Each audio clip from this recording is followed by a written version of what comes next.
Welcome. We saw last night 2 more E3 conferences from both Microsoft and Bethesda. I've discussed Microsoft in my last video, it was really good. Now we're going to talk about Bethesda's, which was really strange and not very good. Now, usually an E3 conference from a big hitter like Bethesda can last anywhere from, an hour to 2 hours. Bethesda's was the shortest conference I've ever seen. I think it was about 30 to 40 minutes long. It was, and that's not necessarily a bad thing. I would rather have a short conference where developers come out and just show us the goods and tell us what's on offer rather than dragging it out. But the things they showed us were just not very good. Most of them were boring. There was quite some controversy with the Creator Studios mods type thing that appeared to be mods that we're going to have to pay for. And then at the end, they pulled out the new Wolfenstein. But again, it was a very strange conference. And I was watching it just thinking like, am I high or something? It was so odd. And Bethesda in past E3s have a great track record. In 2015, they arguably were the best thing at E3 when they announced Fallout Shelter and revealed Fallout 4 and announced that it would be available in a couple of months. They had some great stuff there. And the amount of money it costs to have a platform at E3 to show off your goods, it just felt like they didn't have anything that was worth that money. I kind of feel like they just wasted it to tell us about a new Wolfenstein game. And that, you could get Link clothes in Skyrim on the Switch. It was very odd. I went on Twitter. I've been on been online and seen what people have been saying, and it seems pretty unanimous that it was a poor show. And I don't know. I don't know what Bethesda really thought. They didn't have anything, that everyone's talking about now. Some people speculated that we might hear news about a new Elder Scrolls game. Well, we did in terms of the new card game, but we didn't get to hear about a new single player Elder Scrolls game. And considering the last one came out in 2011, it feels like, it's due. But no, we didn't. Instead, we saw a bit of Dishonored DLC, the Elder Scrolls card game, because apparently Hearthstone and Gwent aren't enough, along with all the other card games that are currently going around at the moment. It was just so strange, and they start off by kind of saying welcome to Bethesda Land, and I never want to go to Bethesda Land. Half an hour of it nearly bored me to tears. I'd rather go to watch paint dry land. Jesus. The conference started with this kind of montage of showing the people that work there, their children, being interviewed and asked what their parents did. And was it just me, or was that quite strange? Something just didn't sit right with it with me. It was like you had these, little kids going like, my mummy makes video games that inspire people. And I was thinking, yes, they're good games. Bethesda has some great games, but, they're not really kid-friendly. Your mum made a game where, for fun, you could set off a nuke and decimate a town, okay? Your daddy made a game where you could go around slitting people's throats. It just seemed odd. Maybe a more kind of family friendly. Maybe the Lego developer, the developers of the Lego games did something so I could kind of understand that. But it was just like you wouldn't let a 6-year-old play Fallout 4 or Dishonored. It was just strange. I don't know. It kind of. I saw someone suggest that they were just trying to kind of fill up their time slot, which is kind of what it felt like. And yeah, I thought that was very, very odd. I wasn't a fan of that. And yeah, as I say, they presented themselves as Bethesda Land, as a like a theme park, and there was odd cartoons and animations and stuff, and It was like, look, Bethesda, you've got some incredible titles, Fallout, The Elder Scrolls, Dishonored, Prey recently. But I mean, don't get too big for your boots. You couldn't make a Bethesda land. Not that they are, obviously, but I can see like Nintendo pulling that kind of thing, which they are indeed in real life. But I don't know, it just seemed, I got the feeling they were feeling very confident, and so I was expecting a huge reveal or something that just never came. And then when the conference ended, I was sat there at 5 a.m, I stayed up for, just going, is that it? Like, what? I kept expecting them to go, one more thing, the new Elder Scrolls, or, a new IP, whatever.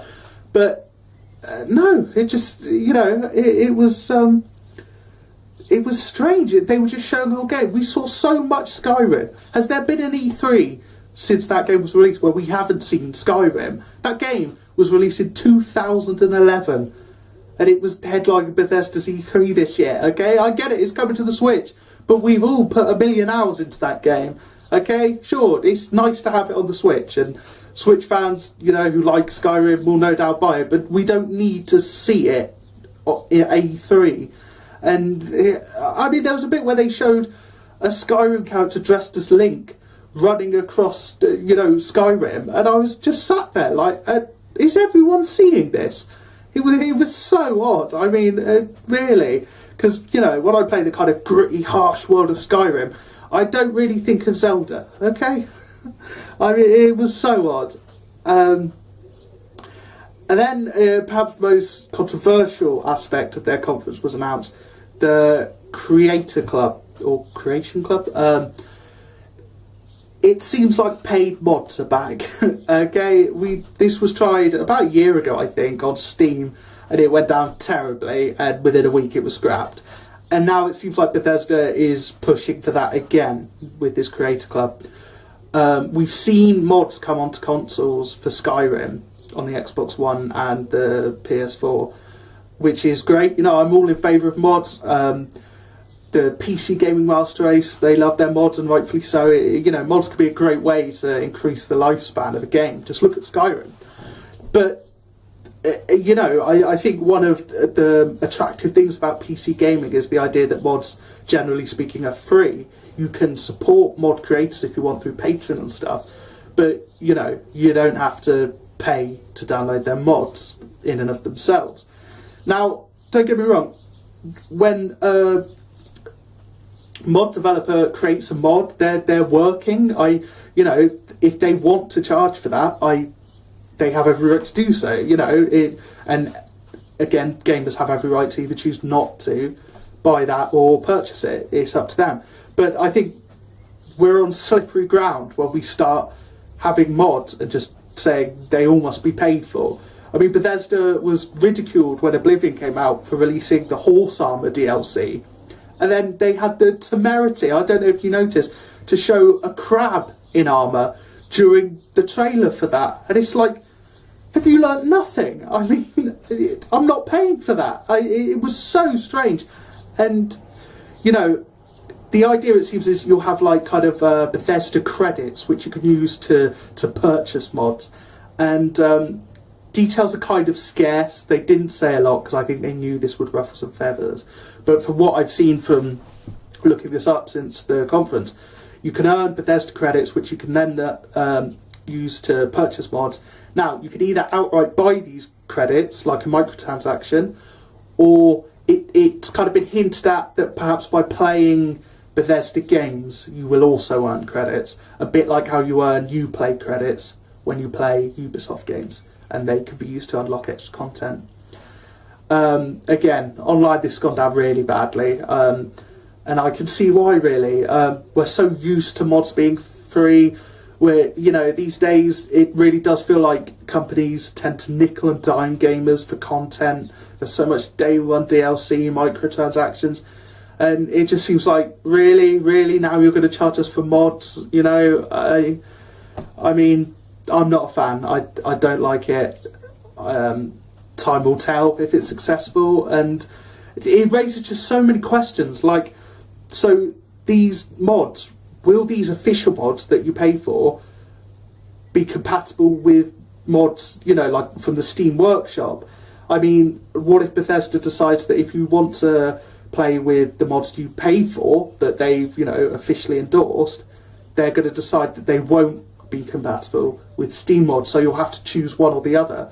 Now, that may not be the case, but if it is, I know which one everyone's going to go for. They're going to go to Steam, where it's free and there's more of them, and you don't have to pay. You know, I mean, you know, I don't want to damn this too much now when we know so little about it, but I mean, I don't think this is a good idea, and I think gamers are pretty pissed off. And as I say, if you're a mod creator, obviously creating mods takes a lot of time and effort, and I can totally understand why some mod creators launch Patreon and say, look, if you like my mods, think about throwing me a few bucks a month, just help me pay my rent and stuff. I totally get that. But the idea of just all mods, you know, I don't know. I mean, we'll have to wait and see, really. We're going to have to, time will tell in this case. But I don't know. I feel like Bethesda really had a sense of overconfidence during this E3. Like, they seem very proud of themselves. And lately I kind of feel like Bethesda has kind of been drinking their own Kool-Aid a bit. As much as, you know, Skyrim is one of my favourite games of all time. I would be terrified to know how many hours I've poured into that on various platforms. But, you know, it's like late last year, I believe, it was announced that all Bethesda games will no longer be given ahead of time to reviewers and stuff, and they claimed that was because they wanted everyone to experience it at the same time. But it sounds to me like if they make a bad game, people won't cancel their pre-orders if it gets bad reviews. You know, maybe I'm being cynical, but it's what it feels like. And yeah, I worry about Bethesda, that they just came on middle of E3, everyone's expecting big things, and they just gave us nothing, really. So yeah, very controversial. I look forward to seeing how other people react to Creators Club, how it turns out. You know, I hope it's good, I really do, but I won't buy mods for, you know, I'm not going to buy a crab armour for real money. Are you crazy? Anyway, yes, we got the announcement of The Evil Within 2. I played the original Evil Within, and it was good. The story made no sense to me. It was a bit clunky, it felt, but it was alright. Was anyone really asking for a sequel, though? I felt like it was quite self-contained.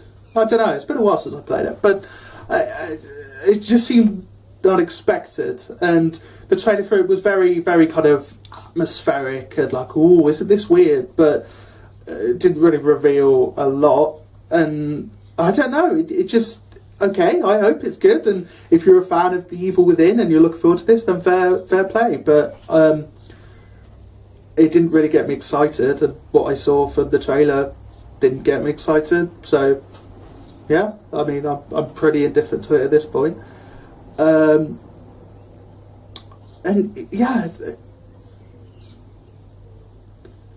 and it was just, it just seemed like a very strange conference overall. I saw people on Twitter, you know, throw jokes at Bethesda, and at the end, you know, we saw the new Wolfenstein game announced, which, fair play, looked good, but at the same time, again, like, had a strange trailer where the guy, like, you know, drops acid at the end, and it's like, I don't think soldiers drop acid in the middle of a war zone. I'm not a soldier, I've never been near a war, but I wouldn't, let's put it that way. And it just felt like, at the end, Pete Hines goes like, I told you, what we have in store is fucking bananas. And it was like, yeah, Bethesda, you do seem like you've gone fucking bananas.